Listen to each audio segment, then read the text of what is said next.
পৃথিবীর গভীর সমুদ্রতলে যেখানে সূর্যের আলো পৌঁছতে পারে না, সেখানে কি অক্সিজেন তৈরি হতে পারে?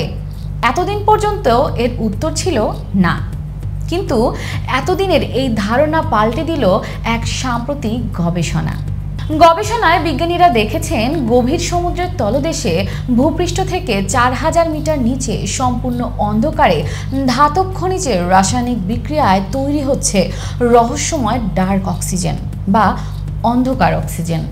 সম্প্রতি নেচার জিওসায়েন্স জার্নালে অতল সমুদ্রতলে অন্ধকার অক্সিজেন উৎপাদনের প্রমাণ নামে এক গবেষণাপত্র প্রকাশিত হয়েছে। এই গবেষণাপত্রে দাবি করা হয়েছে সালোক সংশ্লেষণ ছাড়াও অন্য উপায়ে অক্সিজেন তৈরি হয় এই পৃথিবীতে।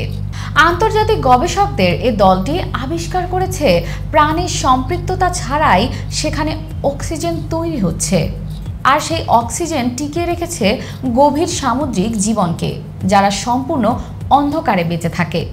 তবে এই অন্ধকার অক্সিজেনের সন্ধান অনেক আগেই পাওয়া গিয়েছিল। 2013 সালে প্রশান্ত ফিল্ডওয়ার্কে গিয়েছিলেন স্কটিশ অ্যাসোসিয়েশন ফর মেরিন সায়েন্সের বিজ্ঞানী অ্যান্ড্রু সুইটম্যান। ফিল্ডওয়ার্কের সময় সুইটম্যান এবং তার সহযোগীরা ক্ল্যারিয়ন ও ক্লিপারটন জোনে সমুদ্রতলের ইকোসিস্টেমগুলো অধ্যয়ন করেছিলেন।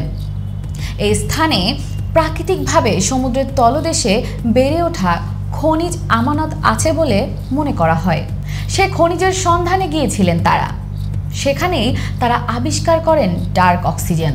তারা দেখেন কালো এবং গোল গোল পাথরখণ্ড থেকে তৈরি হচ্ছে অক্সিজেন। প্রথমে তারা ভেবেছিলেন তাদের যন্ত্রপাতিতেই কিছু ভুল আছে। সুইটম্যান জানিয়েছেন এই গ্রহে অক্সিজেন তৈরি করে একমাত্র সালোক সংশ্লেষী জীবরাই, এমনটাই জানতেন তারা। কিন্তু বিজ্ঞানীরা দেখেন প্রশান্ত মহাসাগরের মাঝখানে কালো এবং বৃত্তাকার পাথর থেকে অক্সিজেন উৎপন্ন হচ্ছে। যন্ত্রের ত্রুটি দূর করতে তারা বিকল্প যন্ত্রপাতি নিয়ে আবারও যান সেখানে।